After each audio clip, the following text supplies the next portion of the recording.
Welcome to Warpod, a podcast brought to you by Saferworld, asking international experts about the risks of contemporary conflict and how to address them. In this episode, we're looking at one of, if not the biggest challenge that feminist and women's rights organisations and movements face, especially those working in places affected by conflict, and that's funding. In particular, the need for different ways of funding for women's rights organisations. I'm Jessica Summers, Head of Communications at Saferworld. And I'm Delina Goxho, Associate Fellow at Egmont and PhD candidate at Scuola Normale Superiore in Florence. So, to make the case for how new ways of funding are making a difference in South Sudan, Nigeria and Yemen, we're joined by three amazing speakers. Tazita Samuel, Executive Director at Women for Change in South Sudan, Mfreke Nziba, Project Manager from the Coalition for the Promotion of Gender Justice in Nigeria, and Buthaina Al-Selwi, Program Manager from Hodeidah Girls Foundation, a leading Yemeni NGO in the field of development and humanitarian relief. So before we get going on our conversation today, we thought it would be helpful for listeners if we unpack what is it that we mean by core, flexible and accessible funding? So when it comes to funding, core means that funds can be used to cover loads of different things, rather than, for example, specific projects. Core costs and functions, such as, for example, staffing, admin, monitoring, evaluation and learning, financial systems, capacity strengthening initiatives, and also programming costs. So flexible means that expenditure is based on what women's rights organisations think is strategically important and their own assessments. Flexible means it can be adjusted based on new learning or community requests and needs or emerging crises or context changes, which are so common, obviously, in places affected by conflict. Flexible also means that support to women's rights organisations can be in their institutional or organisational capacity to really thrive as part of a dynamic civil society space. And accessible means that those requirements are proportionate to the grants that are disbursed, that they are adaptable based on good faith discussions and relationships, and also that these requirements do not cause unnecessary burden on admin processes that then end up delaying urgent projects. Saferworld, Women for Women International and the Women's International League for Peace and Freedom received UK government conflict stability and security funding to support women's rights organisations in Nigeria, South Sudan and Yemen. The Resourcing Change project provided 21 of these organisations with an average of £35,000 in flexible and core funding. In this episode, we speak to Mfreke and Buthaina from three of those organisations to learn about their experiences. We know that a remarkable and fairly disturbing 99% of gender-related international aid fails to reach women's rights and feminist organisations directly. 3/4 of the funding never leaves development agencies themselves, and the remaining money goes almost entirely to mainstream civil society organizations and international NGOs. So, Anna, I'm wondering if you can start with you. What's up with that? And what does it mean for feminist and women's rights organizations? Feminist and women's rights organization, especially I will talk about the context of South Sudan. Women's rights organizations have great challenges in getting fundings. Women's rights organization has really a problem when it comes to visibility, not only funding, because we believe that fundings come after visibility. When people have known that these people are doing these kind of activities. But in South Sudan context is a different case. Most of the fundings that come to South Sudan are targeting civil society, which are mainly men-led, are targeting UN agents, because most of the money, the fundings that come are put at the UN level. The UN level puts the money into an international organization level, which the women's rights organization finds it so hard to really get that. And then when even calls for opportunity comes up, the criteria for getting that funding is very difficult. Sometimes they put that, like, for instance, for someone to apply for grants, you have to have 5 years experience. You have an audit report of over 10 years, which is not realistic for a local NGO. And then when also you get that money as a feminist organization, as a women's rights organization, the funding is restricted. You are restricted to the grants rule. Like, you are not supposed to do this with this grant. You are not supposed to do this with this grant. So the flexibility of the funding is another aspect that is really a problem to women's rights organization. I know in South Sudan and even in other parts of the world, because as a women's rights organization, we are looking at fundings that have the liberty for us to implement our own activities, our own programming, our own principles. Like, if I want to do programming on gender-based violence, I should be allowed to do that. If I want to do programming on human rights or on women empowerment, I should have the liberty to play around with the grants, but not having grants that I say, okay, this grant is for development, or this grant is for peace building, and strictly it's only for peace building. Other aspects are not incorporated. And sometimes also, most of these grants, they come with the conditions of the donor. Like, when an institution gives, for instance, Women for Change grant, we'll say, okay, Women for Change, we want you to report using our templates, reports according to our terms and conditions, report according to this, which this like destabilize the capacity of the institution.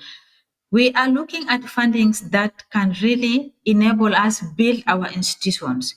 For example, if I can give the example of the CSSF project funding, that funding has been actually one of the best that so far, as Women for Change and as the women's rights organization that are under that projects are grateful of, because that funding has given us to build our capacity as an institutions, has given us the liberty to really do our own programming, and doing a programming to a location that we also wanted.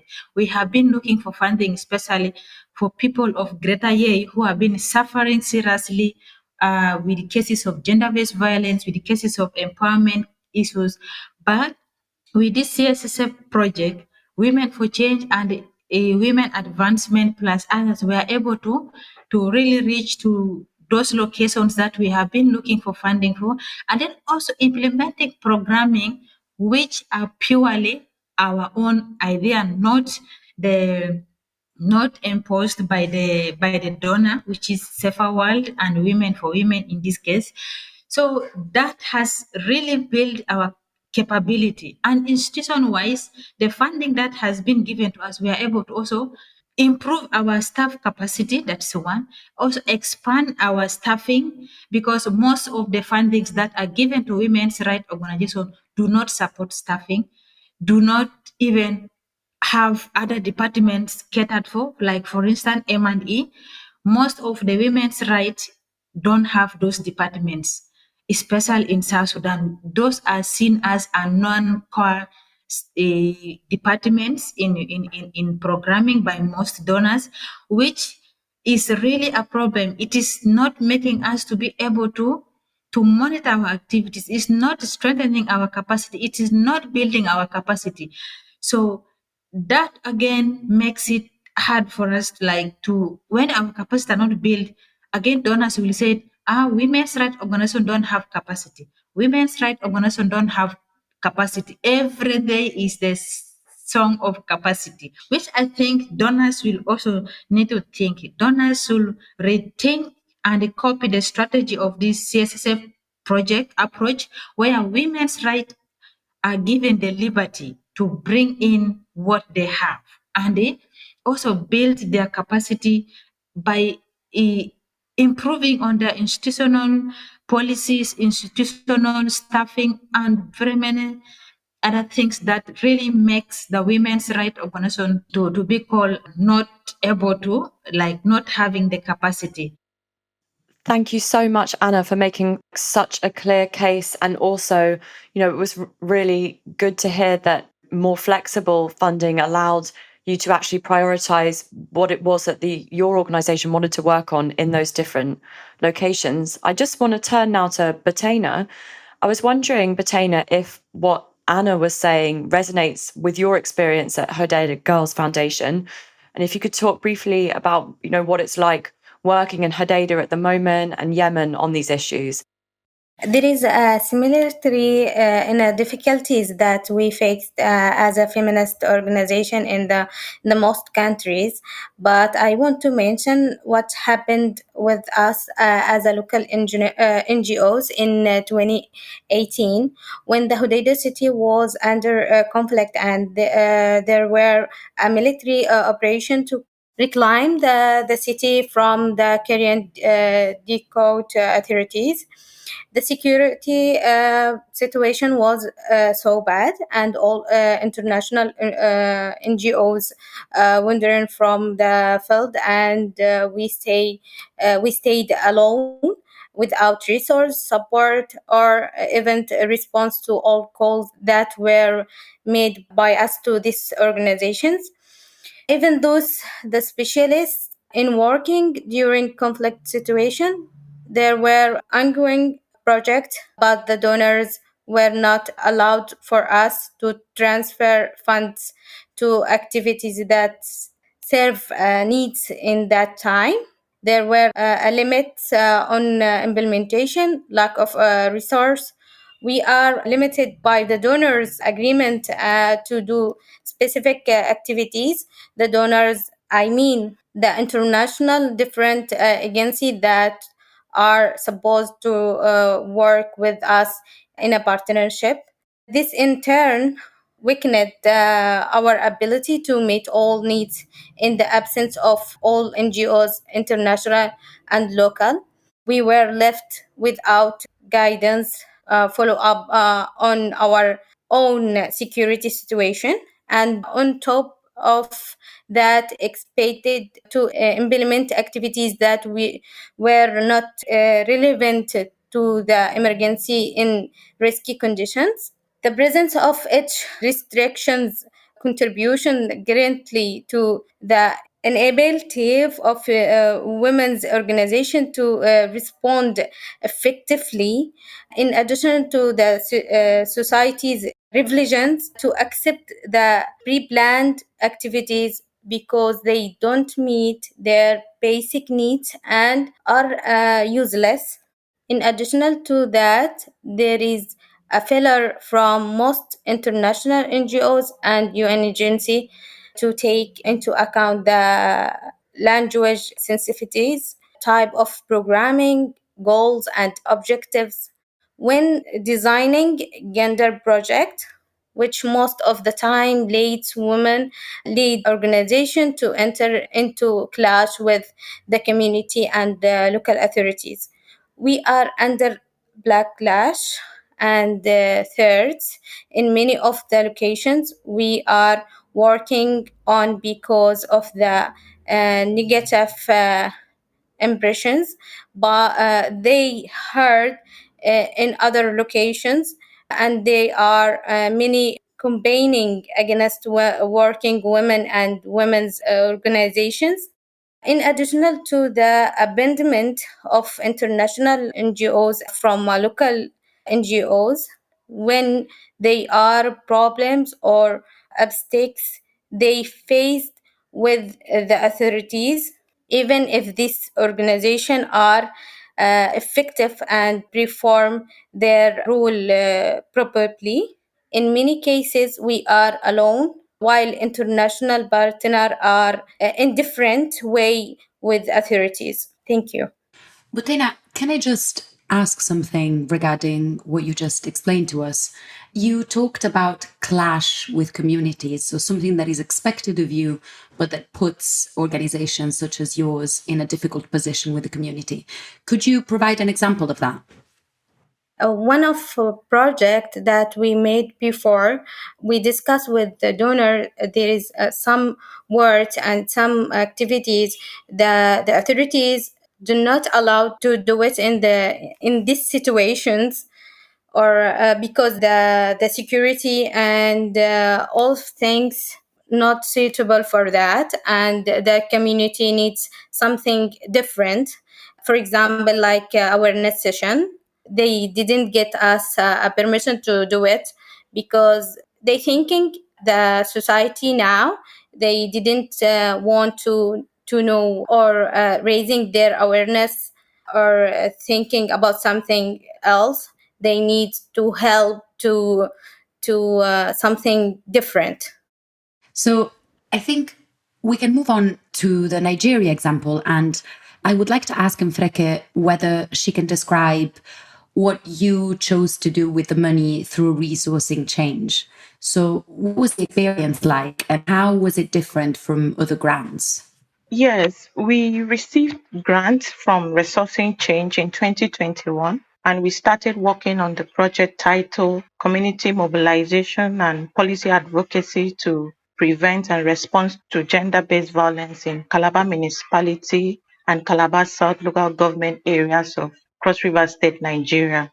As a coalition, receiving this grant marked a turning point for us as an organization. We were able to register our organization with the Ministry of Women Affairs. Interestingly, this is the first grant we have received as an organization, and we were able to work within our community to prevent and respond to cases of gender-based violence. This grant has redeemed the image of our organization, and members of our community now have trust in us that when they report cases to us, they are sure of getting a positive response. The coalition engaged in lobbying and advocacy by paying advocacy visit to the Attorney General and Commissioner for Justice, Commissioner for Women Affairs, and the Speaker of the Cross River State House of Assembly in partnership with other key stakeholders, asking for the passage of the VAP Act into law.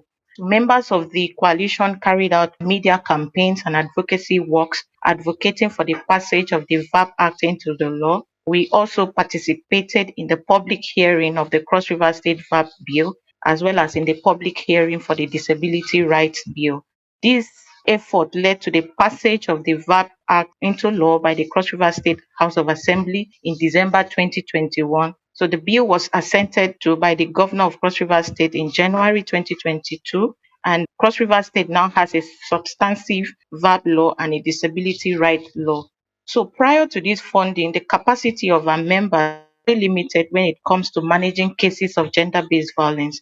However, of members of the coalition on the following areas: GBV case management, by that I mean gender-based violence case management, and the use of case management tools, gender-sensitive conflict analysis, budgeting, peace building and mediation skills, resource mobilization, leadership and organizational development, knowledge management, as well as monitoring and evaluation. So we have also built the capacities of gender-based violence service providers in our community in order to improve service delivery for survivors. And we've advocated for increased funding for gender-based violence interventions, as most non-governmental organizations and government agencies providing these services are grossly underfunded and can only do very little.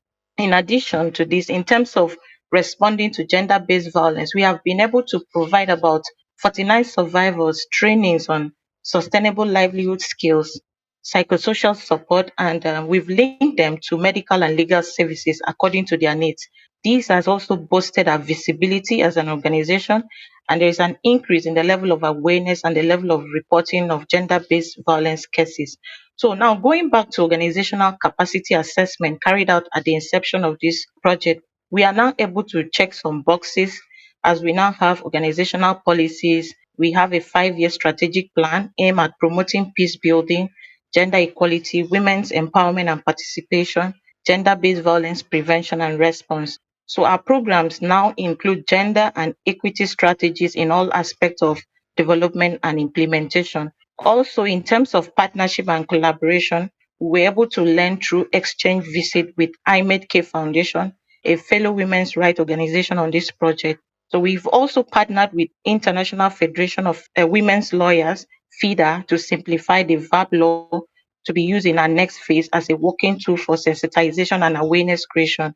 We have also organized a press conference, open dialogue sessions, and opinion sharing gathering with key stakeholders to create awareness on gender-based violence, violence against women and girls, sexual reproductive health and rights, harmful practices issues, and ways of preventing and responding to them. Thank you so much for that, Mfreke. And actually, I would like to stay with you. And you've begun to talk about this, but what lessons would you pass on to other women's rights organisations about this type of funding? So the process and the co-learning that you did together. The lessons I would love to pass on to other women's rights organizations about the process is that they should deepen the work that they are doing, even when they haven't accessed fundings, as this was one of the reasons why our coalition was chosen to embark on this great work. The grant helped us to build on what we were already doing positively in our local community, even without funding. So prior to receiving the grant, we had done the following. We had issued a joint statement to the Cross River State House of Assembly asking for passage of the VAP Act into the law. And then this joint statement was signed by over 300 signatories. We had paid advocacy visit to key stakeholders like the Speaker of Cross River State House of Assembly, Commissioner for Justice, Commissioner for Women Affairs, FIDA, and others to push for the passage of the Child's Right Law and the creation of a sex offenders register in Cross River State. We had organized activities to mark the International Day of the Girl Child, the International Women's Day, as well as the International Day for Rural Women and the 16 days of activism to end gender-based violence. We had visited churches, communities, mosques, and schools for sensitization and created awareness on the importance of ending violence against women and girls. And then we had organized film screenings to educate people about the dangers of gender-based violence and the need to put an end to it. So we were able to achieve this through effective partnership and collaborative efforts, even without funding. So this funding came and then helped us to deepen our work more and make more impact. Secondly, women's rights organizations should employ credible leaders who are very passionate about community development process and passionate about increasing their capacity in terms of skills, knowledge, and expertise. The flexible grant would then enable women rights organizations to shape power, to collectively analyze problems, propose solutions, mobilize and manage resources, and act effectively to transform their lives and environment. In addition to this, women's rights organizations should embrace the feminist principles that has guided this funding and the principles of community development. I believe that these two principles are vital to exploring power, intersectionality, radical approaches to self and collective care, and collective action. Also, the entire process of having an enabling environment to practice the principles of autonomy, choice, empowerment, and meaningful engagement, as well as establishing the feminist values of cooperation, respect, caring, nurturance, interconnection, justice, equity, honesty, sensitivity, perceptiveness, intuition, altruism, fairness, morality, and commitment is set to help women's rights organizations to work with funders and donors towards achieving social, economic, and political parity. Thank you. Anna, the Resourcing Change project also has a strong movement building and learning component. Was this useful and why? The resourcing change funding was so useful, and it has built a great movement of feminist organizations, especially the 5 that are really direct beneficiaries of this funding. And this 5 has encouraged others to really look for this kind of fundings. This resourcing change funding has also not only empowering the women's rights organization, but had a great impact on the women of South Sudan, on the youths of South Sudan, in that from the empowerment aspect, since like before I said, this project really was designed in a way that the women's rights organization, the feminist organizations were able to identify their needs, address them, and then this has really made the many women to be reached. Like out of the 5, if I can say, more than 2,000 already women that directly benefited from the different women's rights organization activities or the project design that has been carried out by the women's rights organization. And then young youths, like for instance, Women for Change is able to train more than 50 ambassadors, young boys and girls who are well knowledge about the dangers of gender-based violence, about the importance of peace building in the community, about the importance of sexual reproductive health in their community. And that alone has been something that many women's rights organizations, many organizations are looking at that kind of programming, but fundings that come into the country cannot allow. Institutional-wise, for instance, Women for Change, we already have strategic plan which has been built out of this project. We are able to have M&E strategic plan. We are able to have the boards for the first time, the board of members of Women for Change be trained, and they were able to know their rights. Because, as women's rights organization, when we are forming up these organizations, we take people of like-minded, but again, they don't know their constitutional right. They don't know their constitutional role in governing the institution. And this grant alone was able to enable Women for Change and the other women's rights organizations in South Sudan to train their boards of members. And I can tell you that as of now, we have moved from that traditional kind of board members, organization who have board members who are only there to see, they don't know what they're supposed to do, to a vocal and informed board members who are not taking the lead in mobilization of resources for the institution, in other governing roles of the institution. And I believe that if all grants come like this to women's rights organization or feminist organization in South Sudan and even across, will really deliver services to the right people, and the issue of capacity will not longer be there, and the needs of the community will be addressed properly without any problem, and the cases of gender-based violence will really reduce in the community. Because in the areas that we have reached, in the areas that these resource change funds have been implemented in, a lot of changes have happened, especially in the context of South Sudan.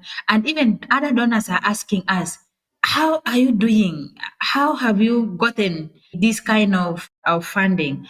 That it's allowing you to play around with whatever that you want to do, like changing the thematic area from this to that. And I think that is something that really I will encourage. I will also call upon donors to support those kind of funding.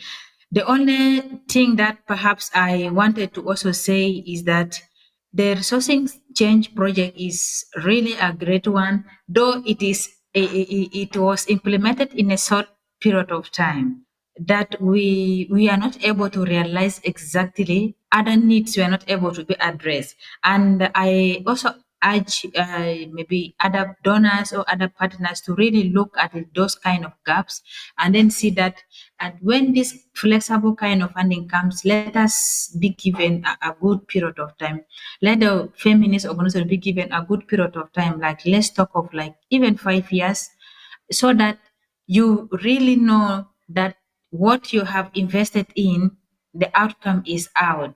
That is one recommendation that I would really put it forward to all partners, to all donors to look at. And then one thing also, when you support a women's rights organization, when you support a feminist organization, know that you are supporting the really community on ground, because this community, especially in the context of South Sudan, this women's rights organization works directly with the affected population in the area, in the villages, not in the cities, in the rural areas, which I believe that women's rights organization, they are really doing a great work, and they need to be supported with the flexible funding, not static funding as other donors are doing. Thank you so much, Anna. I think you've made such a clear case there, and thank you for reflecting on the need for investment over a longer period of time. And you've really made a strong case for all the impact you were able to have just by being able to put your priorities first and be able to be strategic. My final question is really related to some of the things that you were touching on. And I'd like to ask Buthaina, please, what you think would be an effective and sustainable way for donors and INGOs to partner with or provide funds or, even just invest in feminist or gender transformative peace building projects specifically.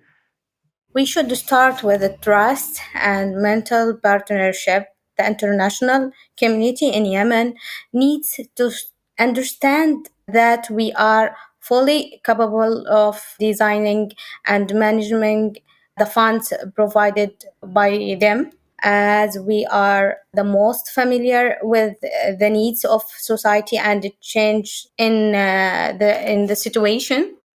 We have to be involved in all stage of the project preparations, starting from real needs assessment and concept design, budget design, and all the ways to completion, to take into account the specific needs of the communities and to build the project and objects on their needs and not the other way, while giving ways to flexibility to change according to the context changes. In security response, a donor needs to be rapid and flexible, open and transparent of communications are must.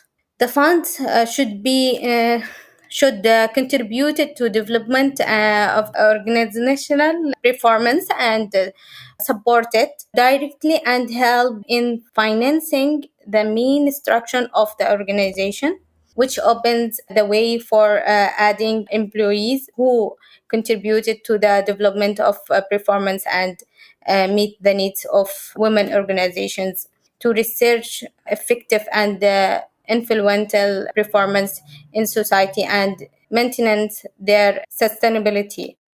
One way of doing that is shared overheads. The required reports should focus on the learning and development from the project instead of usual activities implementations report, to trust us as an equal partner to learn, success, and develop together, and not as a tool for implementation. We hear donors always ask for a reliable partners who work hard in the field and to achieve the donors' goals. But in fact, we are the ones who need the presence of reliable donors who provide the support that meets the needs of society and local NGOs, donors and partnerships that do not marginalize us further. We are the last standing remains of democracy in Yemen. We are the only voice of the weak and the oppressed. To empower them, donors need to stop disempowering us. The non-profit sector in Nigeria especially is facing high competition for available resources and funding. So this competition has made a lot of non-profit to fold up, and because they are unable to meet the demands of funders in order to access funds. And then this challenge is even more felt among new non-profits like mine, who are expected to meet some registration and legal procedures associated with normal or typical funding. So I would like to stress that this flexible core funding has really helped my organization to move from where we were to where we are now. And this has really boosted our visibility within our community. So, and from being at the back, we have moved to the front, and most survivors now know us, and they are reporting more cases to us than before when we were not having funding and they came to us, we were not able to respond as expected. So I want to really thank Saferworld and the management for this funding, as it has really helped my organization. And I believe that if we get more access to this kind of fundings, we're going to be among the top organizations in not just in Cross River State, but within Nigeria as a whole that are preventing and responding to gender-based violence cases. Thank you, Anna, Buthaina, and Mfreke. That's all the time we have for today. And thank you for listening. We hope you enjoyed the discussion as much as we did. Until next time, from me, Delina Goxho. And me, Jessica Summers. Goodbye. Warpod from Saferworld. You can listen to all previous episodes and catch the latest releases every month wherever you get your podcasts by searching for and following Warpod. And to find out more about our work at Saferworld, please visit saferworld.org.uk.